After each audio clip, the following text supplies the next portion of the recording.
Mr. Secretary, thank you very much for talking to the Voice of America Persian. Delighted. Thank you. If I may, I would like to start with the UN Security Council today. There was a vote and they passed a resolution on the Iran nuclear deal. Does this vote mean that Iran has stopped being a pariah state in the eyes of the international community? Well, what the vote means is that people are hopeful that the transformation is going to take place over the course of the next months and years. They're voting for the agreement. They're voting to support what Iran and 6 other nations agreed on in Vienna. And I think it's an expression of confidence in that agreement, and it's an expression of hope for the future, for Iran, for the rest of the world.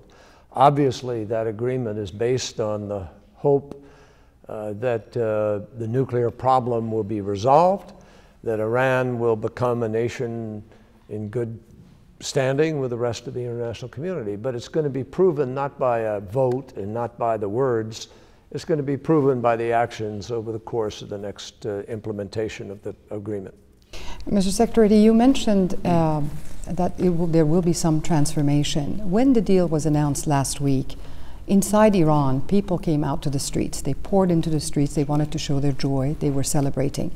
Do you think it was too early, considering that the U.S. Congress has to review the deal, and also inside Iran, Iran's Supreme National Security Council has to approve it, and also the Majlis? Well, no, I don't think it's ever too early for people to express their feelings and to be heard about how they feel about an agreement. Maybe that will have some impact on other people looking at this, and they'll understand how the people of Iran feel about it. So I hope it's a message that's a positive one, but I wouldn't say it's too early. I hope that Congress will see the possibilities of this, and that the Supreme Council will see the possibilities. You negotiated the deal as an exclusively nuclear issue. You did not get into other issues. Yet Iranians have high expectations from this deal, and they are hoping and they're expecting that their economy will change, their lifestyle will change, their everyday life will change. Are you concerned that those people with such high expectations would be disappointed? No, I think that if the deal goes through and is fully implemented, the people of Iran are going to see an improved standard of living. They'll see sanctions lifted off of them that have prevented commerce, trade, travel, investment, all these other things. So a lot of good things can happen if this deal is fully implemented. And what would you say to those who are hoping and who are expecting that this deal would help support the people who are for democratic reforms? It doesn't seem that the gates of the Evin prison are going to be opening anytime soon. Well, this deal, as we said before, if we had chosen any number of issues between Iran and the world community, or between the United States and Iran, we'd have been negotiating for 10 years and never gotten anywhere. And we didn't have that kind of time because of the nuclear issue and where the progress was. We needed to negotiate exclusively on nuclear. And as it is, that took 4 years. So it was very complicated, a very difficult issue. And I think that obviously the United States of America will never stop believing in democracy and in people's rights, human rights, and always stand for that. But this deal needed to get the nuclear issue off the table because we were threatened with the possibility of a nuclear arms race in the entire region. And nobody benefits from that. So we took a priority, we focused on the priority, we eliminated the potential of conflict over the nuclear weapons, providing it is accepted by Congress, accepted by the Majlis, and implemented. If that happens, I think the world will be a safer place. You mentioned, sir, that it was complicated and there are many complex steps that need to be implemented. Now, the process is going to be long, and some people inside Iran are concerned that because of this process, the United States is not going to be too hard on Iran as far as human rights issues are concerned, or the issue of the 4 Americans who are wrongfully imprisoned. We will never, ever stop, first of all, raising the issue of the Americans who are held, but also standing up for people's rights. That's who we are in our country. But we also have to deal with other issues simultaneously. I mean, unfortunately, in the world of diplomacy and foreign affairs, you don't have the luxury of just focusing on one issue and saying, this is the most important thing, we're not going to do anything else.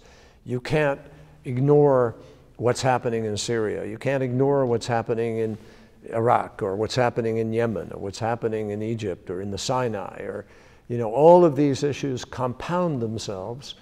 And so we involved in public life and in diplomacy in today's world have a very complicated mosaic that we're trying to put together, bring the pieces together.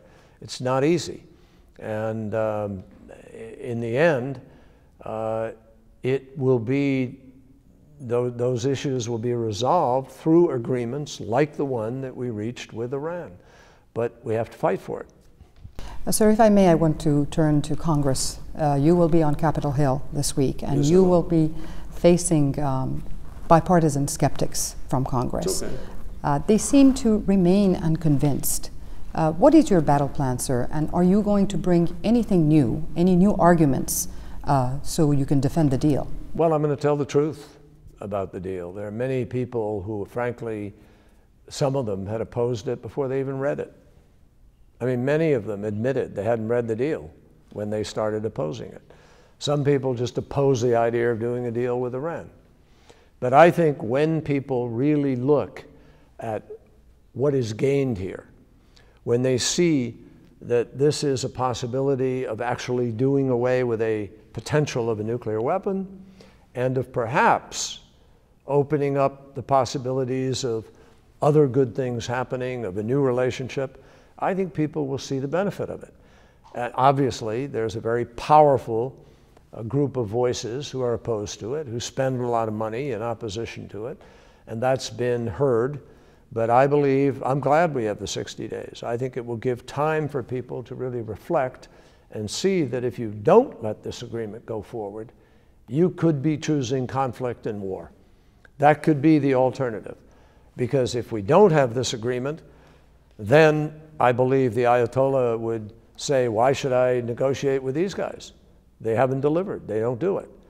Why would our colleagues in the world support the sanctions when they say the sanctions were supposed to be to get an agreement?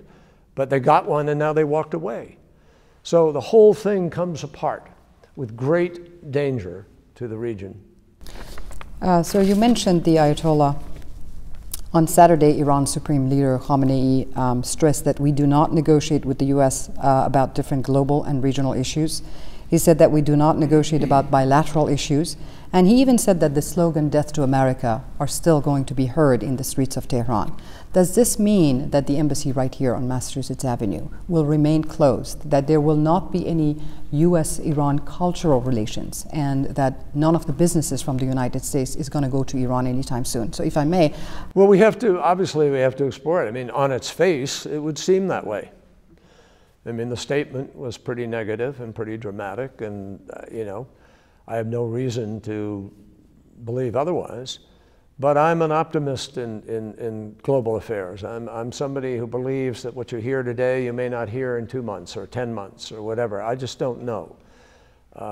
And for the moment, that's not what we're focused on. We're focused on the nuclear deal. And we will do what we have to do to push back against other activities if we think they interfere with the security of our friends or with our security. We will do what we need to do. My last question, sir, is that we talked about high expectations from inside Iran.